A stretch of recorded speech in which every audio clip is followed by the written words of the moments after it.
बिस्मिल्लाहिर्रहमानिर्रहीम। अस्सलाम वालेकुम वरहमतुल्लाहि वबरकातुहू। मोअज़्ज़ज़ नाज़रीन, आज हम आपसे एक इंतहाई अहमियत के हामिल उन्वान पर बात करेंगे और उस उन्वान के हवाले से मैं एक ख़ूबसूरत और दिलचस्प कहानी आपके सामने रखूँगा। तो आइए नाज़रीन, देखते हैं कि हसद और लालच इंसान को किस हद तक नुकसान पहुंचाते हैं।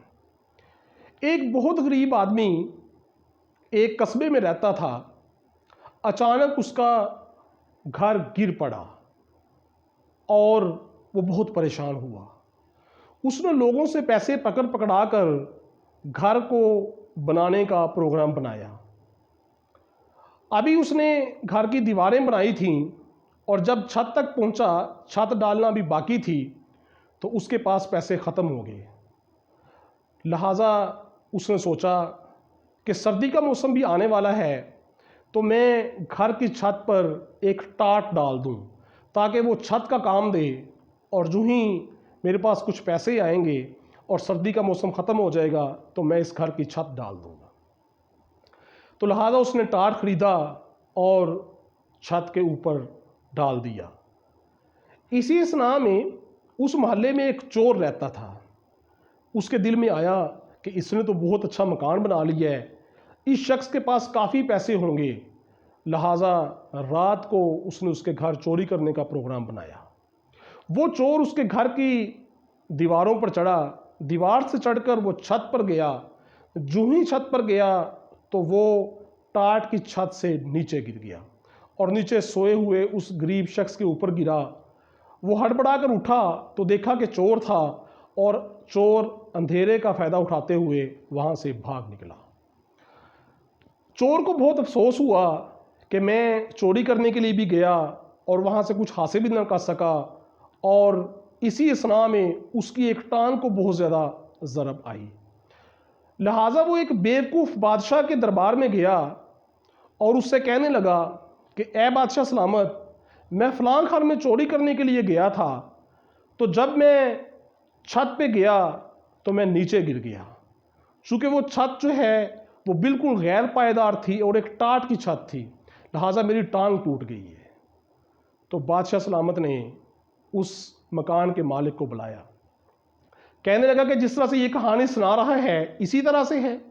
तो उसने कहा, बादशाह सलामत ऐसे ही है, ये चोर मेरे घर आया, छत से नीचे गिरा तो इसकी टांग टूट गई, लेकिन इसमें मेरा क्या कसूर है।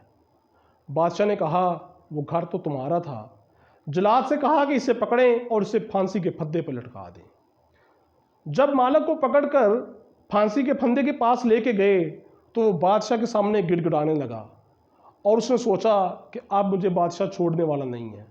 तो उसने कहा, बादशाह सलामत, मेरा इसमें क्या कसूर है, मैंने तो महज छत की जगह पे एक टाट डाला था। ये तो टाट वाले का कसूर है कि उसने टाट निकम्मा बनाया, गैर पायदार बनाया, लिहाजा वो टूट के नीचे गिर गया। तो बादशाह ने कहा, बात तो सही है। उसने टाट बनवाने वाले को बुला लिया। अब उसने कहा कि बादशाह सलामत, टाट तो मैंने ही ये बनाया है, लेकिन इसमें मेरा कोई कसूर नहीं है। मैं बड़े अच्छे टाट बनाता हूँ, आप मेरे पुराने टाट भी देख लें, मैं बड़े पायदार टाट बनाता हूँ। लेकिन हुआ ये है कि जिस दिन मैं ये टाट बना रहा था, मैं छत पर था, तो साथ हमसायों में एक दोस्त ने कबूतर उड़ाए और मेरी नज़र जो है उन कबूतरों की तरफ चली गई। मैं उन कबूतरों का तमाशा देखना शुरू हो गया, तो लिहाजा इसी असना में मुझसे जो टाट है वो गैर पायदार बन गया। लिहाजा इसमें मेरा कोई कसूर नहीं है, आप उस कबूतरबाज को बुलाइए और उसे सज़ा दीजिए।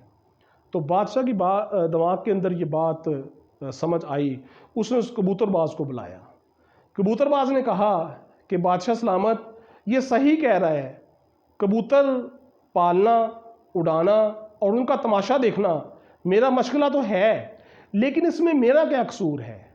आपको चाहिए कि आप चोर को सज़ा दें, चूँकि जुर्म तो चोर ने किया है। लिहाजा बादशाह के दिमाग में ये बात भी आई। उसने कहा, ठीक है जी, चोर को पकड़ें और उसे फांसी चढ़ा दें। जल्लाद ने चोर को पकड़ा, फंदे के पास लेके आए तो देखा कि चोर का कद बहुत बड़ा था, लंबा कद था। तो लिहाजा उसके पाँव ज़मीन के साथ लगे हुए थे।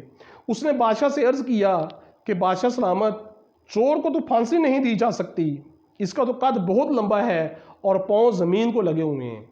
हमें तो कोई ऐसा शख्स चाहिए जिसका कद छोटा हो और उसके पाँव ज़मीन से उठे हुए हों।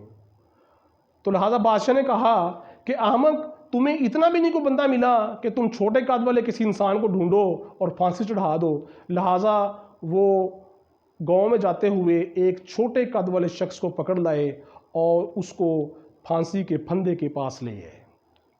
अब जबकि फांसी के फंदे के करीब उस छोटे कद वाले इंसान को लाया गया तो यही तमाशा देखने के लिए बादशाह भी वहाँ पे आ गया। बादशाह ने कहा कि इसको फांसी चढ़ाने लगे हैं, ये इसके लिए बिल्कुल मुनासिब इंसान है। तो वो छोटे कद वाला शख्स जो है वो बादशाह के सामने बहुत ज़्यादा गिड़गिड़ाया कि बादशाह सलामत, मुझे मेरा कसूर तो बताइए, मैं तो सरे राह जा रहा था, लकड़ियाँ इकट्ठी करता हूँ, गरीब आदमी हूँ और इस तरह से मैं अपनी गुजर बसर करता हूँ, आप मुझ पर तरस खाइए, मुझे छोड़ दीजिए। तो बादशाह सलामत ने कहा कि ठीक है, इसे छोड़ दीजिए, आप उस चोर को लेके आए कि जो जिसने चोरी की थी, एक्चुअल मुजरम तो वही है। लिहाजा उस चोर को लाया गया और इसी असना में छोटे कद वाले शख्स ने बादशाह सलामत को तरीका बताया कि बादशाह सलामत, जब उसको आप फंदे पे लटकाएं तो उसके पाँव के नीचे से ज़मीन खोदना शुरू कर दें, लिहाजा ज़मीन नीची हो जाएगी और हम जलाद उसको फांसी के फंदे पर लटका देगा। तो यही तरीका अपनाया गया। जो ही चोर को फांसी के फंदे के पास लाया गया तो चोर ने ऊंची आवाज़ में चिल्लाना शुरू कर दिया कि जल्दी करें, जल्दी करें, मुझे बहुत जल्दी है, मेरे गले में फंदा डालें और मुझे जल्दी से फांसी दे दीजिए। तो बादशाह ये सुनकर बहुत हैरान हुआ। उसने चोर से पूछा कि तुम्हें इतना मरने की जल्दी क्यों है, तुम्हें किस बात की जल्दी है? आपको पता है कि हम आपको फांसी देने लगे हैं और आप कह रहे हैं कि जल्दी करें, आपको मरने की जल्दी क्यों है? तो उसने कहा, बादशाह सलामत, मुझे अभी भी पता चला है कि जन्नत के बादशाह का इंतकाल हो गया है और जन्नत पर जिस बादशाह की हुक्मरानी थी उसका इंतकाल हो गया है और वहाँ पे बादशाह की एक सीट खाली है। तो उन्होंने कहा है कि जो शख्स अभी अभी मरेगा हो सकता है कि वो जन्नत में आ जाए और उसके लिए वो सीट खाली है। लिहाजा बादशाह के दिल के अंदर हसद और लालच की आग भड़क उठी।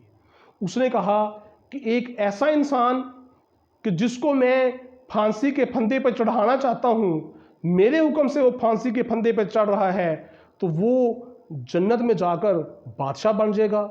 उसके दिल के अंदर हसद की आग भड़की। इसी तरह से उसके दिल में लालच आया कि मैं यहाँ तो बादशाह हूँ, क्यों ना मैं जन्नत में भी जाकर जन्नत का बादशाह बन जाऊँ। उसने जल्लाद से कहा, चोर को इस साइड पे कर दीजिए और मुझे फांसी चढ़ाइए। तो नाजरीन, बादशाह का हुक्म था, जल्लाद ने बादशाह के गले में फंदा डाला और उसे फांसी चढ़ा दिया। तो नाजरीन मोहतरम, ये थी वो कहानी जो इंसान को बरमला तौर पे इस तरफ लेके जाती है कि अगर इंसान के दिल में हसद, बुग़्ज़ और लालच की आग भड़क उठे तो फिर वो अंधा हो जाता है, उसे कुछ नज़र नहीं आता। और इसी तरह से सबसे बड़ी जो माशरे के अंदर ख़राबी होती है वो इसी हसद के जज्बे की बदौलत होती है, इसी हसद और लालच वाले जज्बे की बदौलत होती है। और बड़े बड़े उलमा को सुने, उन्होंने कहा कि किसी दूसरे इंसान के मतलब हसद करना, आप अल्लाह ताला की ज़ात से उसकी तकसीम पे इख्तलाफ कर रहे हैं।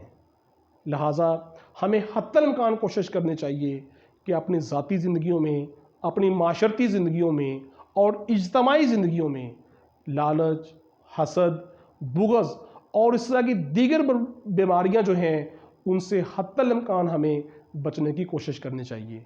आप लोगों का बहुत शुक्रिया, इस उम्मीद के साथ कि आप वीडियो को शेयर करेंगे, सब्सक्राइब करेंगे और इसे लाइक भी करेंगे। Thank you.